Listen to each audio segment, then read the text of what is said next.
from the Salvation Army National Headquarters, this is the Fight for Good podcast.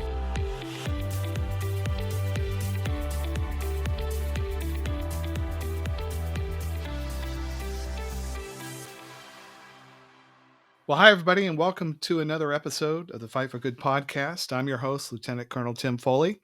We're broadcasting remotely throughout the city of Alexandria and the county of Fairfax here in Virginia. We're continuing with the stay-at-home mandate that has been issued for us in the DMV area. So we have, like you, have adjusted our lives for good and bad and for different and indifferent. But one of the exciting things that we've been doing is continuing on with our podcasts, and we thank you for taking a few moments to join us this day. Joining me here today, as always, off to the west someplace not too far away from me, is our War Cry editorial director, Mr. Jeff McDonald. Hello, Jeff. Hello, great to be with you again. It's exciting.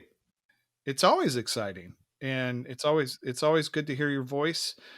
And I'm looking forward to our chat today here on this podcast. And the one that just does this incredible job putting the podcast together.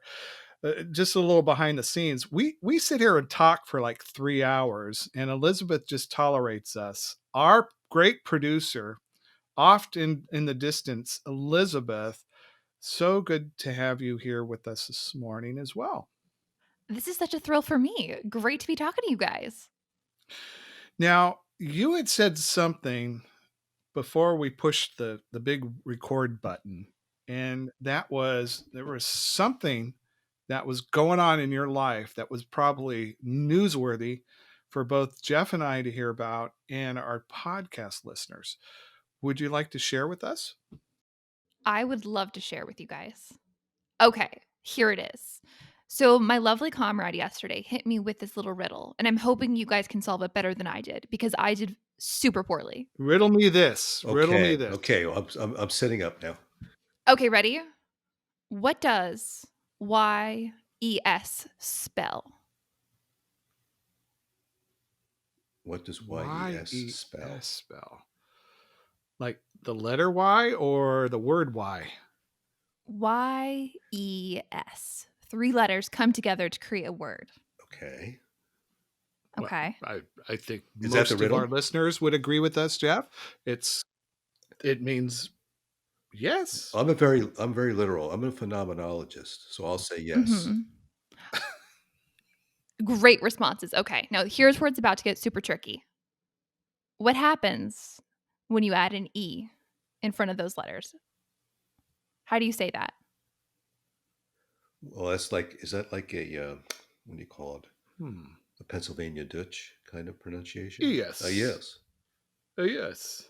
Yes. That's what they say in Pennsylvania. Yes. Dutchland. Yes. Deutschland. So that's your final answer? Are we going to lock wait it a minute. in? You're saying E before yes. Yes. Yeah. And what does Is it it spell? is it truncated E? Is it long E? It's Is it however capital favorite version E? of the letter E you like, that's the letter we're going with. So are we like talking about a capital? Because then it would be like a real like hard hit. Yes, like that kind of thing, or is it small like email? It's really a personal Yes. choice. However you pronounce those letters together as a unit, Uh-huh. that's what we're looking for. What's your final answer, Jeff? Yes. Okay, and Colonel Foley? I go along with Jeff. I'm going along with him. It's funny you both brilliant people say that because that's what I said very confidently. The answer is eyes. Oh, brother. I know. How embarrassing is that? Oh my God! Isn't that? I know. Isn't that bizarre? I know. I want to say this is a TikTok thing that's become a thing. I guess you're supposed to record this and put it on the internet. So we're going to do that right here. Oh my goodness. Oh, that's funny. That's great. Well, thank you for that, Elizabeth. No problem. Happy to assist. Moment of humiliation. Yeah. And That's great. That is great. Isn't that funny though? Wow. I know. That is. It's like so obvious now. It's like, It's like, duh. yeah. But It's like, yeah. Oh my gosh. Hey, this episode is devoted to the May 2020 issue of The War Cry, which is now available online and it's in print. And this particular edition is a very, very historic one for us. And we were going to talk a little bit about it. Uh, Jeff, your team, well, our team, but you know, part of your job is to make sure all of this stuff gets together. And I I'm just so excited about this issue. I think this is one for the ages. Why don't you tell our listeners a little bit about some of the unique challenges you faced with the pubs team in bringing this issue together? Yeah, I really appreciate that, Colonel. It's certainly something to be proud of. There's so many moving parts to it. The 2 days before the national headquarters building closed, we actually took the measure of loading our assets, our editorial assets, onto a Creative Cloud platform, anticipating that we could access that material remotely. Of course, that's no easy feat when you're working with staff members, but we were able to accomplish that, and then all of us to connect remotely and share that material back and forth, and gather it and produce it using, in the office. It's so easy to have a routine process for editorial review and production, but this was a game changer for us in that we had no face-to-face contact. All our communication was remote, and it included changes in how we handled files with our printer. Um, and it just took a lot of oversight and everybody buying into the process. And I'm very, thankful to our staff for all that they accomplished in doing so. And I think really the issue represents something even greater, and that is the vast network of the Salvation Army itself, with all its facilities and units and officers and volunteers and employees working across the country and managing to stay connected, and providing tributaries that we could tap into to share with our readers through the magazine what uh, the great extent the Army is going to respond to the current coronavirus response. It's really quite remarkable, and I'm so appreciative for all of those folks out there who make this material available that we can tap into, um, so that we can have contributions from different sources to share with our readers. So yeah, it's a quite a unique issue, as you say. And one of the aspects of it too was that we actually shipped 15,000 copies out for free to various locations in the country that requested them, so they could use the publication in adding it to food boxes and in their outreach and response efforts during this time. I thought it was very interesting how quickly our team was able to get set up remotely. Almost everybody was online within a day or two, and how we started to use some of the software, um, the especially the Adobe Cloud material. Your assistant, Michelle, did a great job just making sure that all the stuff was pulled off the servers, and just anticipating that sort of thing. What was that like for you in your communications with your team? It was really you had to be so intentional and get used to working in the various channels that remote communications calls for, whether it be videos, text, emails, phone calls, chats, etc. And I've noticed the literature about this whole remote working situation that so many people in the country are involved with now is that it has its own concerns, in that it can be an energy drainer to a degree, because you're not interacting in person, and you're not picking up like personal cues that people give or inflections. So that focus concentration, I think, is demanding. But again, I'm so thankful, so very thankful for this technology and for how the Army has provided it, made it available for us so that we can continue to represent the mission in our publishing efforts.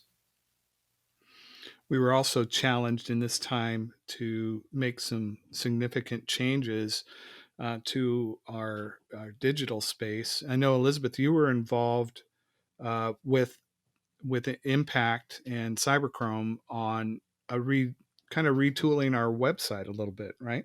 Yeah, so if you go to the top menu, you'll see the magazine tab, and then there's a drop down from there where you can either go to the current issue or you could go to the magazine archive, which dates back many years. So you can read as many issues of the War Cry as you like for free.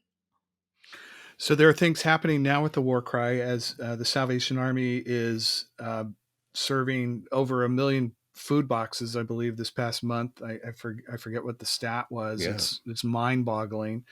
The War Cry is now being put in food boxes all across this country. People are being exposed to the Salvation Army, maybe in ways that they never, were anticipating themselves. When a family gets a food box, really that's enough food, or try to help them through a week at a time. And I forget what the stat is, 30 million people unemployed right now Mhm. in our country. And you're talking about people of means at times, but also people that maybe they're just living paycheck to paycheck. So this is a very, very important time for the ministry of the Salvation Army. And it's also an important time for our publications, because we want to make sure that our publications are bringing, some practical, relevant sort of information, not just spouting kind of like news headlines. But Jeff, there are some things in this particular issue that I think we should point out Mhm. to our listeners and readers. What are some important things that pop out to you that people should pay attention to? I think one thing to know, we did try to include some practical sidebars in here for people to, help deal with the challenge of this day, whether they're homeschooling their children or looking for how to help, or how to strengthen their own immune systems, even, and especially those who it's so easy to be discouraged during this process, and really to be kind of feeling kind of a blue, and wondering where to turn. So we also try to include some helpful tips for that, but also most importantly to share the Word of God, as a foundational point from which people can base their identity. And of course, that's always the case, whether we're dealing with the pandemic or just in general, life in general. And so we hope that message has some life. You and I have been talking, we've been talking, we always talk about, future content, things that we should be, you know, trying to keep our pulse on all kinds of different things. But the one thing that we're really, both of us are mindful of is the mental health crisis that is continuing to grow in this country. And on page 25, I like this little uh, article. Well, it's actually 24 and 25. You humbly put your byline in very small letters at the bottom, but you wrote a beautiful piece on how to pray through this whole thing, and how to support kids and all that. But there's a little side column here about 6 ways to maintain positive health, positive mental health. I know this is a passion of yours. What are some of your thoughts that were going into this particular section? Well, just I think it's easy to lose balance and perspective when foundations crumble beneath us and our circumstances change so dramatically. So we just, the army ministers to the whole person, mind, body, spirit. So we just drew attention to the importance of a balanced life, eating well, going outside, breathing well, getting some fresh air, the importance of maintaining a regular sleep schedule, um, being active, being physically active. If you're feeling blocked or limited or frustrated, that you look for alternatives that you can that can um, that can take your attention, so that you can come back to the problem that you're dealing with a fresh perspective. And of course, it's a good opportunity to talk about feelings and what you're thinking with those who you're living with. It's a rare opportunity when we're spending so much time together to get to know one another in a deeper way. And of course, there's always the option of professional help. We encourage people to certainly reach out for professional help if they're just if anxiety is high and the conflicts are unresolved. We're grateful to the Southern Territory for providing a resource which is nationwide, and actually, the Anheuser-Busch Company has been one of the contributing sponsors of that program, where the Salvation Army has trained counselors available for people, and I know our own Lieutenant Colonel Jackie Bowers is one of those counselors. Commissioner Sharon Hudson is. People can call in, uh, and we list. I believe, Elizabeth, we list that number and that information on our website as well. Absolutely. Yeah. Jeff, and Elizabeth, you can chime in here too. I was just, what are what are some nuances for yourself, if you don't mind sharing personally with our listeners? What's it been like for you? As we're recording this, it's day 47 for us, which here in Virginia, this thing is going. It has no end yet. Sometime in June, I think we're the last state to even consider, you know, when to go back. What's it been like for you? I have found the time to go so quickly. I have found the engagement online to be so focused and thorough and involving that it's just it's been a really good experience. And yeah, it's just great to be able to tap into all this information. Now, on a personal level, it's been a roller coaster. I mean, I've ups and downs, and I talk to friends who, sometimes are depressed or angry or, frustrated at the media and all the news saturation that we're under and all the mixed messages we get. So, that's a fact of life. So I really try to get outside and go for a walk or ride a bike, just as a distraction. Also, it gives me time to read and reflect more. And you refer to the prayers that we include in this issue of the May war cry, and I think prayer is one of the great untapped powers in this world. So I certainly am trying to make space in my life for that also. Elizabeth, how about for you? I'm typically someone who hates staying home, but I agree with Jeff. Time is moving pretty fast and it's been okay. Yeah, I mean, I haven't minded at all. I'll go to official meetings, and I'll in my capacity as national secretary for program, or as less as editor in chief. But I mean, I put my uniform on, and I mean, I had a meeting where I was sitting here, in full tunic, Hmm. talking, face to face with somebody, and I've had the opportunity to go be on some um, national Zoom calls, and um, with other organizations, other churches, other things like that representing the Salvation Army. So on the work end, it's been interesting for me, and things have changed. I mean, I think back to this month of April. I was probably going to be home maybe 5 days at the most, because we just had all these conferences. It was all over the place, and that all went away. So there was a psychological adjustment to it. And then I find more when I go out now. Like we've decided we just shop once a week, and I find it more of a mental battle for me just going to the store. Um, is it's not a fun experience. You know, you're waiting in line and you got to wear masks or whatever. You can't, be around people, and the whole social distancing thing has I think it has like it's affecting me psychologically. I can no longer watch the news, the local news. I just get angry at and my wife just is, bless her heart, she's just like, can you leave the room, please? um, I mean, I stay up on the news, but it's more on my phone and looking at headlines and things like that. But I'm just not responding very well to media. I'm not responding well to politicians.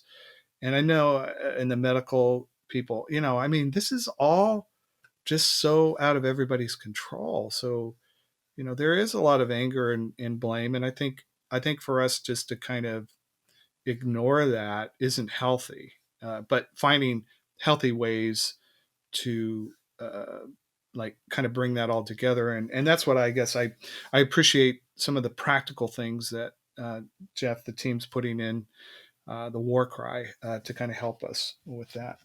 Yes, and we should mention that the millennial pages here features some millennial influencers and how they're dealing with this time in their lives, and they're all very upbeat and hopeful, and sharing their personal stories with us. So that's a great thing as well. It's a good issue, Jeff, and I want to again thank you. And I know this is not just a bunch of back slapping, and aren't you guys great, but there's a lot of stuff that goes into making this ministry of ours, because that's what it is. I mean, and I am just very excited to working side by side with you in the trenches. Oh, And it is so great. It is such great work we do. I just, it's a privilege. And we should point out that in this issue, we also have responses tabulated from what people send in with our business reply card. They send in this card that's in every issue requesting help or direction or prayers. And we also have represented there some of our social media and website outreach as well. So people know that the magazine goes to correctional facilities, nursing homes, places where people might not have access readily to online content, but who are reached by the magazine and then who contact us for follow up. And each follow up, each response we get is funneled back to the area where it came from, so that um, can be pursued locally by the Salvation Army. Elizabeth, you of course are instrumental in that data we have there. We thank you for all you're doing on the different outlets. What are some of the outlets? Oh, yeah. So online, you can find us on the website, thewarcry.org, or you can find us on Facebook, Instagram, Twitter, Pinterest, and then our podcast, which we have on Apple Podcasts, YouTube, Spotify, Stitcher, SoundCloud, all these really great platforms. So we're everywhere. we are, and we love hearing from our listeners. On you know, give us your comments, give us some stars, give us some thumbs up. I think we're pushing. We're gonna do a big celebration when we hit episode 52. We're trying to make sure that these podcasts mean something, and that they're helpful to you, because it's all based on the work that we're doing at national headquarters in our publications team in presenting the gospel and making sure that you know that this is a tool that you can use. We encourage our corps officers and soldiers to distribute the war cry. Now is a good time. If you got a whole bunch of these sitting around your lobby, get them in your food boxes, get them out into people's hands, and we'll look forward to some of the good stories. And we're already getting some incredible feedback of what's happening right now during this COVID crisis and with our magazine. Well, that's going to end this episode of the Fight for Good podcast. We encourage you to check out the May 2020 issue. You can find it at a local Salvation Army center near you. You can also subscribe to the War Cry for just $1 a month. You can have this magazine be sent right to your doorstep, and we appreciate you doing that as well. It's very affordable. But if you can't afford the $12 and you just want to look at us online, you can go to www.thewarcry.org, and you can find us there on that page. But we also always want to encourage you not to forget to follow the War Cry Peer and Peer Magazine on Facebook. I want to mention the War Cry and Peer are award-winning peer magazine. The War Cry won some awards, but the Peer Magazine recently took home all the medals from the EPA, the Evangelical Press Association annual event. So we congratulate our peer team, and we encourage you to go to www.peermag.org and read up what's happened with the kids. It's quite something, isn't it, Jeff? Oh, it's a great magazine, and that's chock full of content as well for Gen Z. Well, that's going to end this episode of the Fight for Good podcast. Be sure to subscribe to Fight for Good wherever you listen to podcasts. And don't forget to follow the War Cry and Peer Magazine on Facebook, Instagram, Twitter, and Pinterest. Until next time, we hope that you're staying well and healthy, and that God will continue to be your source of strength and be the center of your life. This has been the Fight for Good podcast. God bless you. Until next time. Subscribe to Fight for Good wherever you listen to podcasts.